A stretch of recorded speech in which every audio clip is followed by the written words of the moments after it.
Welcome back to Between the Seasons, the mini-series from Why Does It Feel So Wrong to Be Human at Work? As usual, I'm Chris Lee, and today I'm again joined by my co-host, Pinaki Kathiari. Hello, everybody. And of course, our producer, Bree Bartos. Hi, everyone. And joining us again today is our friend, Dr. Matt Zakreski. He's a clinical psychologist, founder of the Neurodiversity Collective, and somebody that Pinaki has been waiting and wanting to get on the show for a long time. And so we're super excited and excited to have you here. Dr. Matt, welcome to our show. It's great to be here. It's great to be back. You'll notice I'm dressed a little bit nicer this time. Last time we had an emergency snow day in New Jersey, so I was bundled up in a big parka thing. It was, it was in the realm of professional, but shirt and tie is a little bit more my scene. So, I wear many hats. You got to stay warm. You got to stay warm. I was brutal. So warm. I was so warm. That was really nice.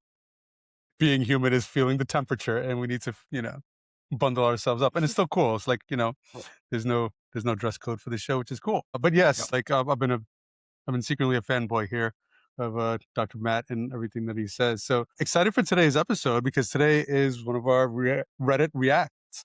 So this is where Bree just reads a random Reddit React or Reddit story, and then we just react to it. So Bree, what's going on today?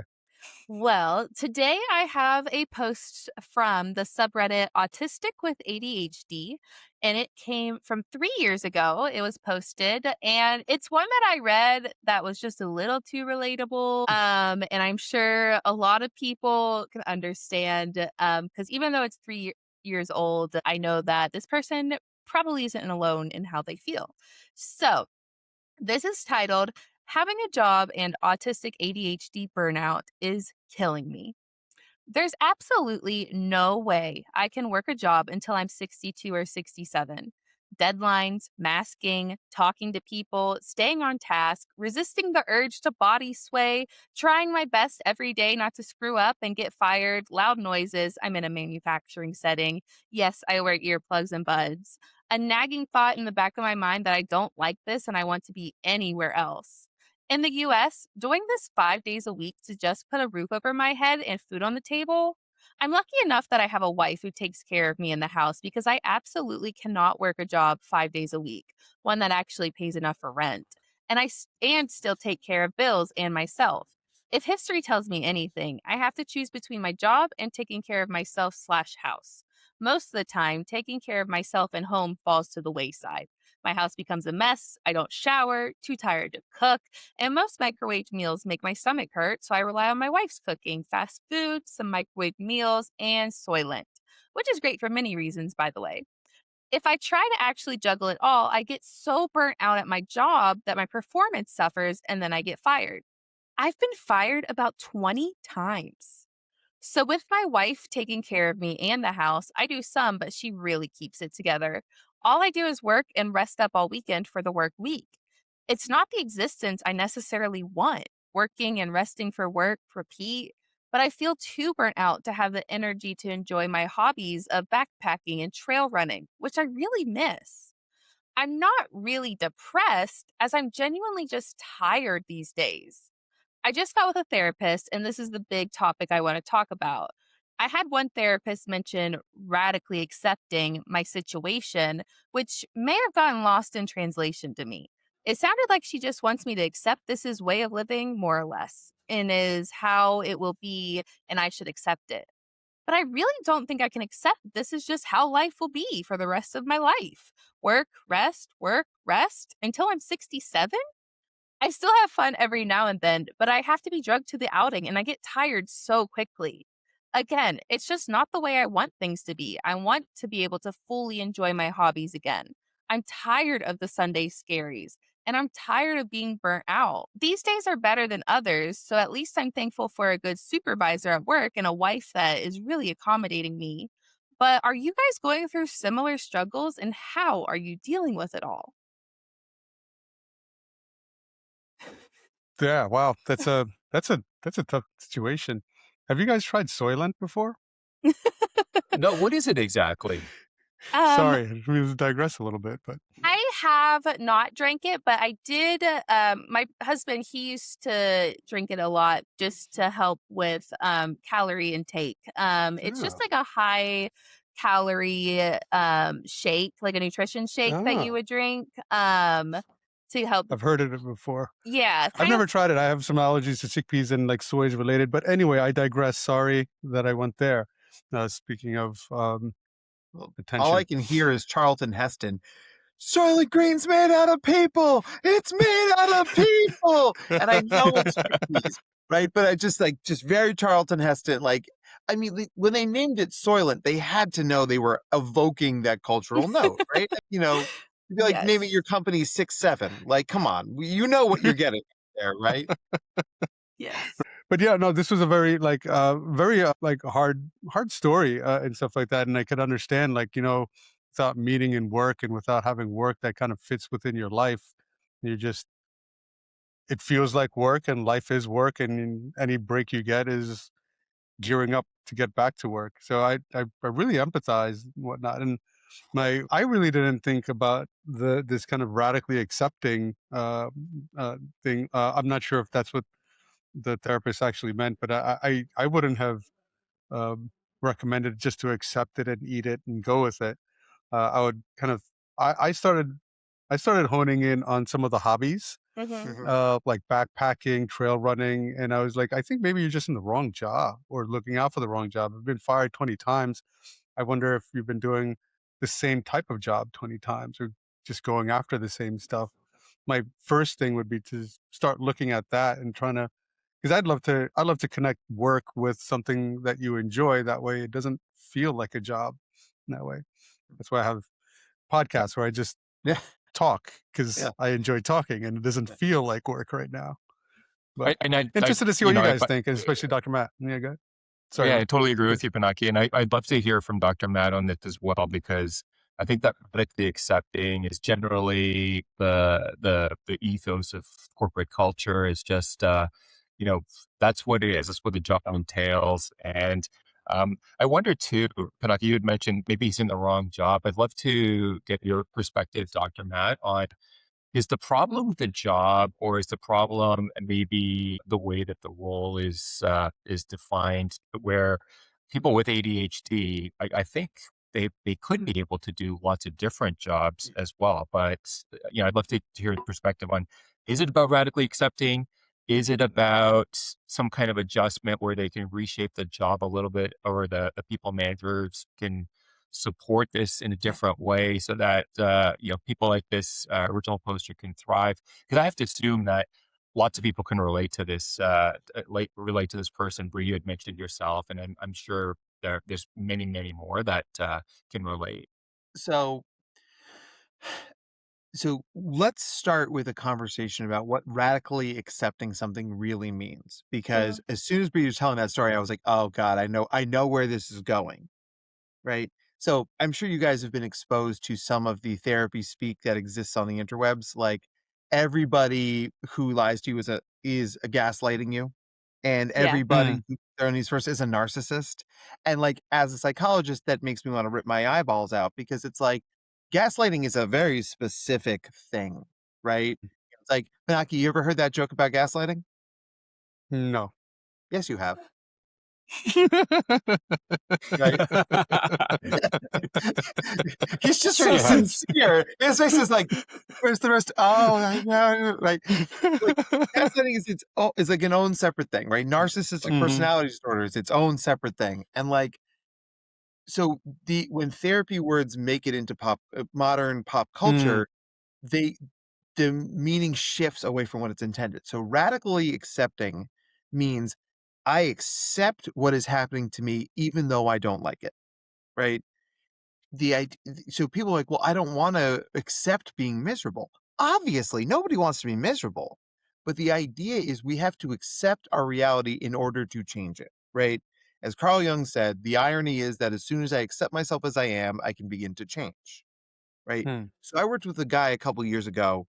When he was a younger man, he was a pretty big deal college football player. Like, he was on like the cover of magazines level big, right? And you know, when you're a linebacker, when you're 20, when you're 40, your body looks a little different, right? And he was going to these meetings, and his wife had texted me. He's like, "Could you talk to him about going to these meetings?" So I showed up in the Zoom, and the guy was wearing like he was wearing a shirt and tie, but they were so tight around his neck. I could see via the Zoom how uncomfortable he was. So I was like, "So listen, like, I think one of the things that's causing you to be miserable here is that you're wearing shirts that are too small for you. Like you have a big neck. You are a football player, man. Like, Mm-hmm. well, I've been this shirt size since I was 16, and you're 40s now, bro. Like your body and life have changed." And he's like, "I can't accept being fat. I can't be accept being bigger than I want to be." And I was like, Mm-hmm. radical acceptance isn't acceptance. Radical acceptance is, you know what? I have all these shirts in my closet and they don't fit me anymore because my body has changed. I don't like that, but I am accepting that is true so I can donate these shirts so I can get new shirts, right? And the idea with radical acceptance is that it gets us out of a psychological phenomenon called the struggle switch, right? So, Chris, if you'd help me out with this for a second. Chris, is there Yeah. something in your life that's bothering you right now? Oh, really? To be honest with you. You are the first person to answer. Bree, you're as neurotic as me. Bree, what's bothering you? I went to replace all my plumbing in my sink yesterday, and it turned out the whole drain was corroded and the whole drain broke off. And now I have to fix a whole Oh, drain. And it's way no. more complicated. That's really bothering me because Mercury just is making everything way worse than it should be. Mercury. Okay. So In because retrograde. Chris is Zen, Bree has a real world problem. So Bree, how do you feel about having to replace your sink? Frustrated because it's not the only thing I have to replace right now. Yeah. And I don't have money for this. Life's hard. Homeowning sucks. Right? Okay. And how does being frustrated about all this make you feel? Annoyed. I don't have time to be frustrated. So it stands to reason that you'd be stressed, that you're annoyed, that you're Hmm. frustrated, right? Yes, yes. And how does being stressed make you feel? Um, Tense and on edge and snappy, and not wanna and unproductive, and because my thoughts are getting in the way, and like all this running to dos and everything, and it leads me personally. I have ADHD. It leads me to task freeze whenever I get like this. Yeah. Right. So what Bree described beautifully here is what we call the struggle switch. It's not the emotion that gets you. It's the feeling about the feeling about the feeling about the feeling about the feeling. That's where the meltdown comes from. Right. So you either explode and you scream and you punch a wall, or you implode and you get the task freeze. Right. Because it isn't this poor guy in this story, right? It's like work is hard for him. Mhm. And in order to accept that it's hard, that gives him permission to move forward. But because our brains try to protect us, our brains are like, well, it's hard, but you can still do it. It's hard, but other people have it worse. It's hard, but aren't you lucky to have a job in this economy? Right? And so by fighting your own feelings, you keep yourself in a state of sympathetic nervous system tension, where your body Oh. can't regulate either by saying, okay, it's fine, I can deal with it, or this sucks, I'm leaving. You it's like if you sit on an uncomfortable chair at your grandmother's house and you're like, oh, this sucks, but I can't move because that would upset my grandmother. So I'm just going to stay on this uncomfortable chair. Right. And my lower back hurts just telling that story. Like that's why mental health as a rule, we are change agents, right? Our job is to help people change. And a lot of good change comes from a place of radical acceptance, Mhm. right? And so using it the proper way, it's like I don't have to like what's happening to me, but the more I say, yes, I acknowledge that this is happening to me, that's what gives you permission to move forward in any direction, hopefully towards some sort of resolution. And there's like time that you could is this kind of like somewhere related to like whatever like the stages of mourning or the stages of pain where there's this like kind of denial stage, anger stage, and then there's an acceptance stage? Does it kind of interplay with that at all? It absolutely does, right? Because our brains want to protect us, right? I work with a lot of adult men and I have that conversation about a lot of men who have erectile dysfunction, right? There's anger, like, why is my body doing this to me? And there's sadness, I'm not a man anymore. And there's bargaining. Well, maybe if I eat like only oysters and champagne, like those are aphrodisiacs, I'll deal with it. But sooner or later, you come to a place of acceptance, which is like, I'm of an age in which that part of my body starts working less frequently well, but there are things one can do about that. Not the least of which is de-stressing yourself, right? When you're stressed out, your body's like, I don't have time to have an erection right now. I'm in danger, right? If you're running for your life from a bear, it's not like, ooh, and she's very pretty, right? Like that's not how our brains work, right? So Yep. de-stressing yourself makes it easier to get in the mood. But if you're stressed about being able to get into the mood, it becomes counterindicated, right? So Hmm. moving to a place of radical acceptance, moving through those stages of grief is a place of getting, it's like, okay, I don't want this to be happening to me, but it is. Now that I acknowledge that it's happening to me, what do I do with it? Right. Um, you know, it's actually, it's the same mechanism I use with my kids if they ever get lost. I'm like, if you can't find us, your first instinct is going to be, I don't want to be lost, so I'm going to run around and find my parents. That makes it worse. Hmm. The first is like, I'm lost. What do I do when I'm lost? I find a grown up. I found a person wearing a uniform who can help me. Like we don't want it to be true, but the sooner we admit that it's true, the sooner we can do something about it. And and I think so this guy putting this out on Reddit is a step towards that process of acceptance. Like I'm putting this out in a public way, asking for Yay. help, not trying to like suffer in silence. And that's I hope that posting this helped this guy move forward towards a goal, towards a solution that would help him feel better.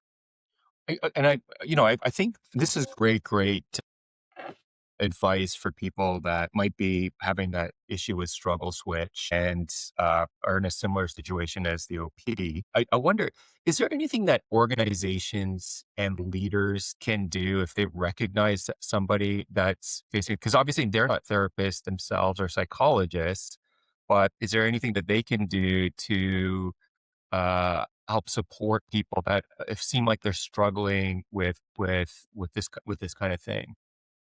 So, Chris, I appreciate so much that you asked the question that way because so much of American culture is how do I fix this for me? Right? Like I have to level up and solve my own problems. But having someone in a position of power, your manager, your boss, your CEO, to look at you and say, "Hey, I got you. I'm gonna help you." Right? Like I was when I was 20, I ended up managing a bar. Everybody else got fired but me. And so like I was in 21, so I couldn't sign for the liquor deliveries. You want to feel infantilized? Like, excuse me, could a grown up sign for this? I was like, oh God, I'm such a child, right? But I remember I was sitting in the office and I heard a shout from the bar, so I run over. One of our partners, she's cut her hand really bad. She was cutting limes. She cut her hand. Like definitely needs stitches. Definitely needs to leave. And she wraps up with a towel. She's like, "I've got to work." I'm like, "No, you need to go to the hospital. Like I'm gonna drive you to the hospital." She's Hmm. like, "I can't miss this shift." And in that moment, I thought to myself, like, I've been there. I've been there. Like I can't not work today. And I was like, "Here's what we're gonna do." It was like, "You're not gonna clock out. We're gonna pay you for your shift." Right? And I was like, and I said to the other bartender, I was like, "Yo, you cool with splitting tips today?" And he's like, "Absolutely. She'd do it for me." So I got her in my car. I drove her to the hospital. She needed 11 stitches. Then I sent her home. She's like, "No, I have stitches. I can go back to work." I'm like, "You could. That doesn't mean you should." But in this late stage capitalism culture we live in, where it's like we grind employees to Hmm. dust to get that last iota of profit margin from them, like it's so important for a manager Yeah. or someone in leadership to see that and say like, I'm investing in this Yeah. person, not in the amount of money they can make for my company, Hmm. Hmm. right? And I mean, obviously, the longer you keep that person along, the Well more they'll done. make for you, right? It doesn't have to be a Hmm. mutually exclusive thing. Yep. And that builds something deeper than just work, right? That kind of taps into more community and taps into a deeper part of, I think, our brains or our ancestries, and that kind of causes us to like really want to invest more. That's when it starts turning into something beyond work. It's Hmm. which is cool. And I think what That's, you said. Oh, sorry, Godfrey. I was just gonna say, and that's why, like, through my experience since getting hired at Local Wisdom, like, I've found that investing in a company's like internal comms and employee experience really matters because it helps to develop that community a little bit more between coworkers and that willingness to like go to each other and help each other out and support each other. And then that, like for me personally, being supported at work makes me want to be a better employee Yeah. and to do better. And it's valuable for companies to consider. Well, if you think Absolutely. about if you think about psychological safety, right? So this is a guy who like he wants to sway at work. He wants to stim. He needs to Mhm. get those needs met, right? Um, and he clearly doesn't feel psychologically safe enough to do that at work. And it's manufacturing. Maybe it's not physically safe. We don't know. But Yeah. you know, like Bree, not to keep using for your examples, but like you're a person who has many tattoos, right? Yes. Right. Yes, I You know, am. you ever worked at a job that was like, you need to cover up, young lady. We cannot see your tattoos. I luckily haven't, but I have worked in like blue collar older industries that definitely gave me looks when I showed up at conferences and Right. things. And when you get those looks, it makes you feel less safe psychologically, Rejection, right? sensitivity, dysphoria. It's Oof. a whole thing, right? We could talk about Yeah, that all for a whole episode, Matt. yeah. I don't no, listen, like I am the poster child for rejection sensitivity Same. dysphoria. I've, Mm, so many people are mad at me that's wild. theoretically in my head Yep. at all times, right? Oh boy, if my mother-in-law was mad at me, this is what I'd have to do. But he's not. Mm, interesting. But like if I you remember, are aware that people are looking at you or judging you, you feel less safe. That locks you up. Your brain Hmm. works less well. You're less flexible. You're emotionally strung out, just So like this guy interesting. described. Like, Yeah, like sorry to cut you off. Like, for example, I'm a photographer. I feel like, oh, I shouldn't push my way in front of the crowd a little bit to make sure I get this shot because I look different and they don't like how I look, you know? Like, it makes you want to not fully commit to your job whenever you have everyone just like, ooh. yeah, oh, and it creates a self-fulfilling prophecy because if I'm worried that I'm not going to do well at my job, I pull back. I don't do as well, which Mm, causes me to do less well, which proves to me that I can't do the job, and then you don't be a photographer anymore. And that sucks. The world needs to see your pictures, yeah, Bree. Thank you. and they're beautiful photos. Yeah. Yeah. in the last episode, Matt, you were talking about how work has been designed by neurotypical people for neurotypical people. And that really resonated with me because I think this is the reason why folks like, Bree, what you're experiencing, what many of us with ADHD experience, that original, the poster experienced. And not every manager is set up the same way that you are, Dr. Matt or Pinaki, the way that you are, where you can see that and you understand that there's gifts that people bring to the table if you just create the right conditions. And I think Mm, creating those right conditions, it feels like will lead to a faster radical acceptance for people to understand, oh, this is my role. There's parts of it that I don't love, but I know I've got to do this. You're going to feel more motivated. It feels like to do the things that have to be done.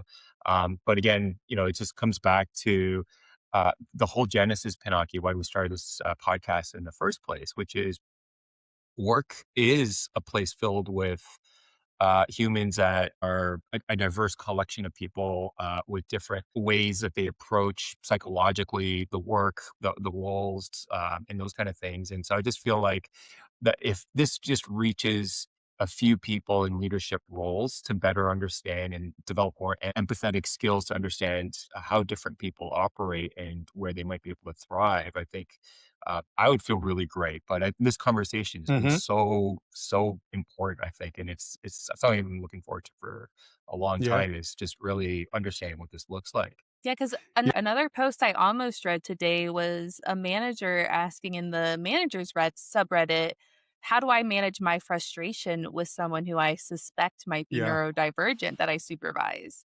Let's So let's these let's. people are I think I want to asking. get into that too. Yeah, because that was the other side. Because now, like, what can we do, or what could Hmm. this person do?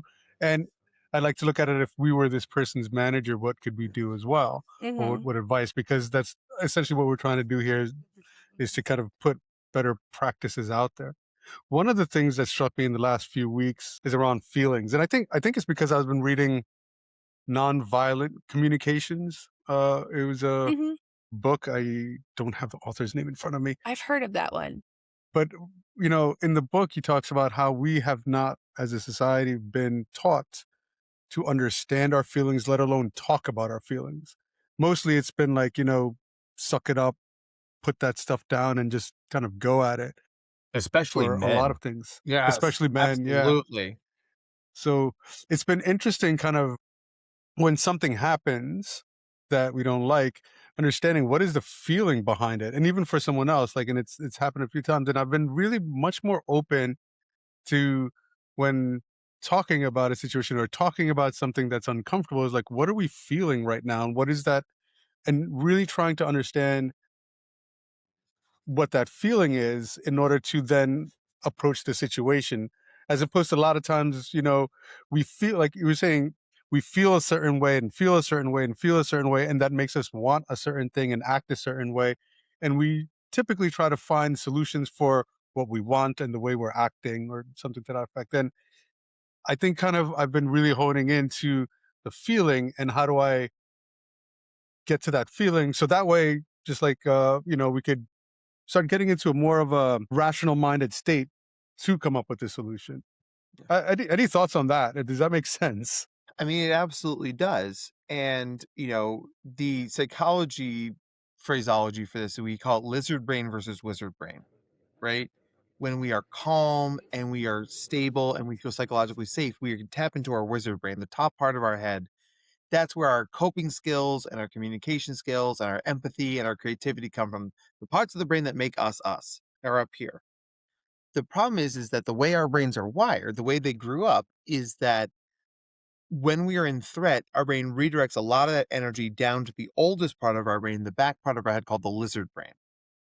And the lizard brain's job is to keep you alive, right? So if you're, you know, if you're at work, right, and somebody's like, Pinaki, I need to talk to you in my office. Your brain goes, danger, danger, danger, right? And you go to your lizard brain. You're like ready to fight or flight. You get sweaty, you get antsy, you get reactive. And then, like, you know, your boss is like, oh, I've decided to take you on the company trip to Cabo St. Lucas. That's a very good thing. But of course, the way they deliver it, you're like in Yep. red zone. You're like, I can't, I can't, I can't. So one of the things I tell managers a lot, and this is good practice for all employees, but particularly neurodivergent employees. When you have a meeting with somebody, start with a water. Start with a sit, start with a drink, do something to re-regulate your nervous system. It will not only make you a more effective communicator as a manager, but it will make your employee a more effective receiver of your communication. Hmm. Right? You better sit down. We need to talk. I mean, they're already in the red zone. You're sending them deeper into the red zone. And the part of the brain that would help them be more effective in said communication is going offline because they're upset. You know, Hmm. when I say this to parents, you know, when I do my workshop around this, like, I'm like, think about the last time your kid was really upset. Like, look at their eyes. Did it feel like they were home, like they were in their body?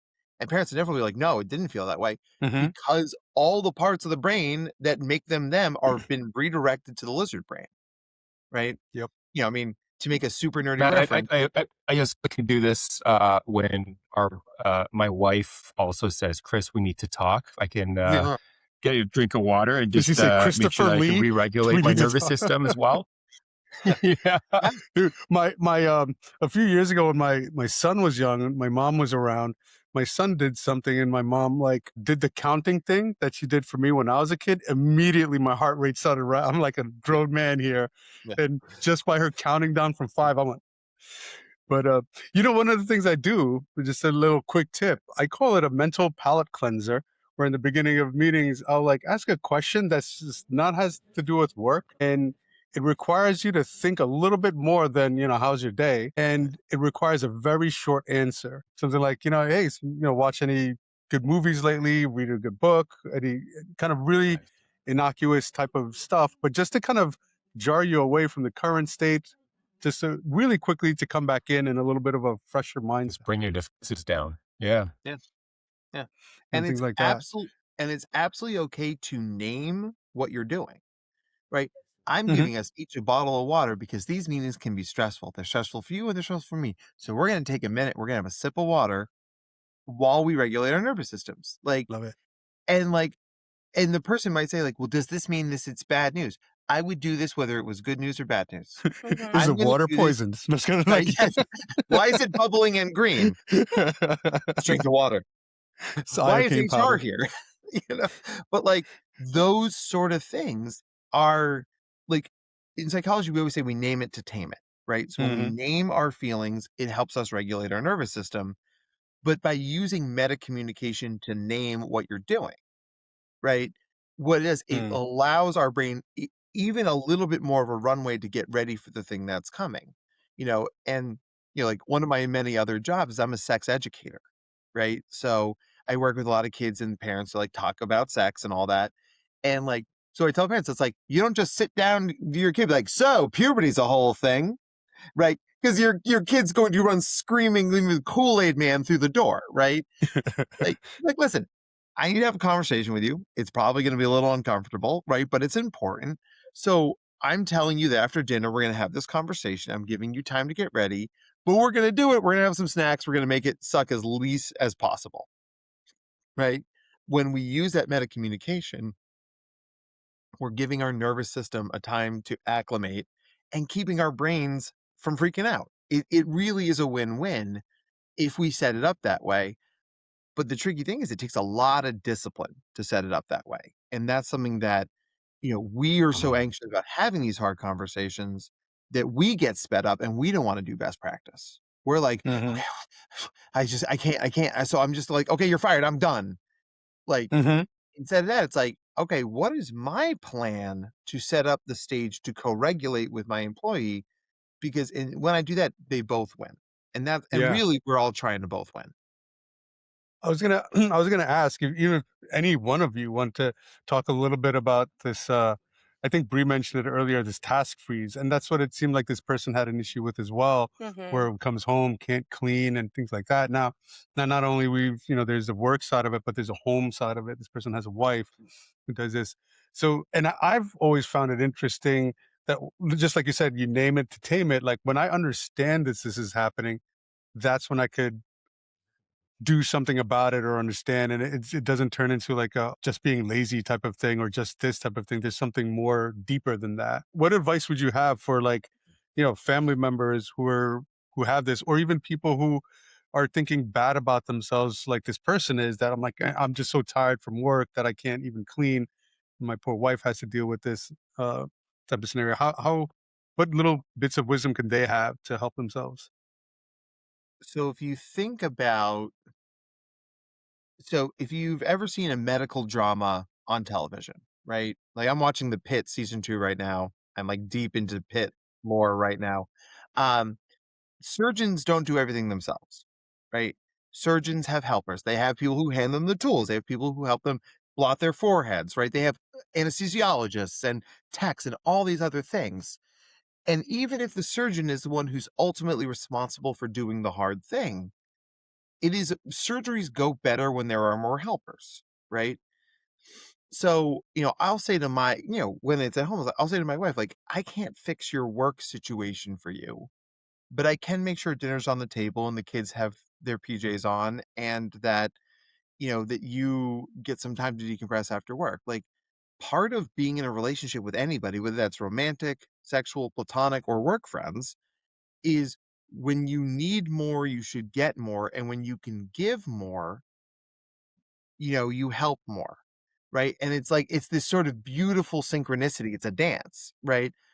Because like last summer, I somehow managed to catch Lyme disease. Super not fun. Would not recommend. And then I developed Bell's palsy as a side effect, so my face locked up like I had bad Botox. So I was exhausted and sick, and my wife just stepped up and did all the things. And I kept saying, I need to repay you. I need to, I'm a Lannister. I always pay my debts. And she's like, that's not necessary. That's what a relationship is, and she just had a major surgery and I've stepped up and like cosmically or karmatically, if you want to think about it that way, yes, our slates are clean. But what matters is like, think about it, like if you're at work, like think back to like your first job when you're at like the ice cream store, right? Like, yo, I gotta go smoke a cigarette. The guy working with you is like, I'll cover for you, bro. And you'd go in the back, you'd smoke a cigarette, and then you'd come back to work. it's that little moment just made much larger, Mm. right? Because not only should we do things like this, I think it happens way more than people think, but we don't give ourselves credit for it when we do it for somebody else. Like, we tend to only think like, I always need help. People always need to help me out. My wife is doing all these things for me at home. Well, what do you do for your wife at home? Because Mhm. like, if I was that guy's therapist, my first question would be like, you're describing this that it's 99-1. She's doing 99% of the work, you're doing 1%.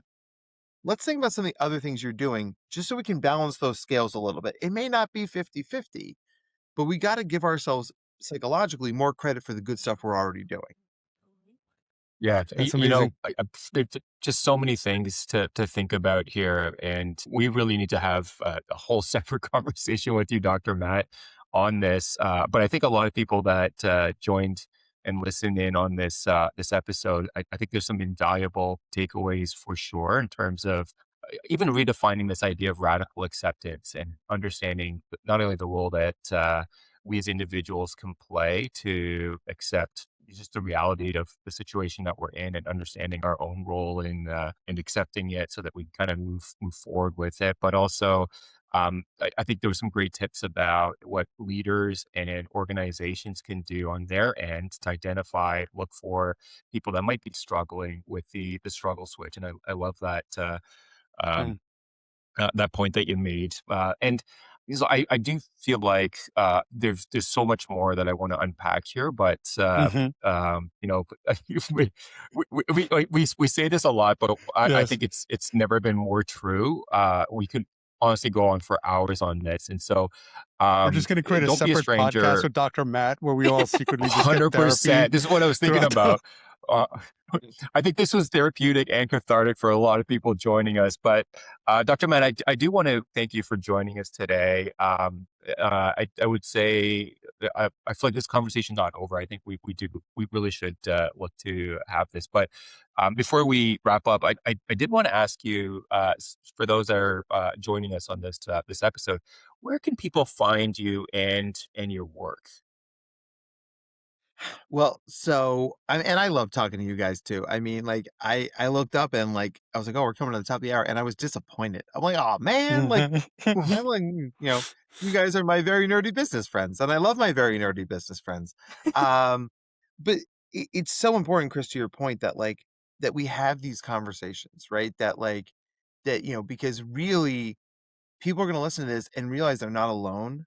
They're not the only people struggling with this as the employee or as the employer, right? And Mhm. empathy and communication is going to save the world, right? And these kind of conversations put out the information that will charge more empathy. So it's my honor to talk to you guys. So I have two primary roles. So my therapy practice is called the Neurodiversity Collective. Um, and so I would say, if you want me for you as a person, it's the Neurodiversity Collective. But if the changes you're thinking about are more systemic, they're business oriented, they're for your organization, your conference needs a keynote, then it's drmattzakreski.com. I do try to keep those things separate because my therapy work is much more private and confidential. But the consulting and speaking work I do is like, let's really make this thing loud and big and open so everybody benefits from it. And thank you so much for joining us again, Dr. Matt. I have picked up some reading material for my flight to Transform. And so if you guys want to check out the Neurodiversity Playbook by Dr. Matt, you do check it out. I think you'll learn a lot about yourself and other people around you, because I think we're like, when you say kind of like the typical person, I don't know if anybody is now the typical person. We're all Yeah. in some kind of somewhere in this, and the best idea is to understand yourself and understand people around yourselves. So yeah, thank you again, listeners, for tuning in to this week's episode of Between the Seasons from Why Does It Feel So Wrong to Be Human at Work. If you enjoyed the conversation, please do hit that subscribe button, follow us, engage with us. If you have anything that you want to get our reaction to, send it over to us. You could get in touch with us. You know where to find us. Yeah, thank you all. Yeah. And Dr. Matt Zakreski, the Neurodiversity Collective. Again, on behalf of all of us here, thanks again for joining us. We're going to be back again next week with another short and honest conversation about the human side of work. See y'all next time. Be well, everybody.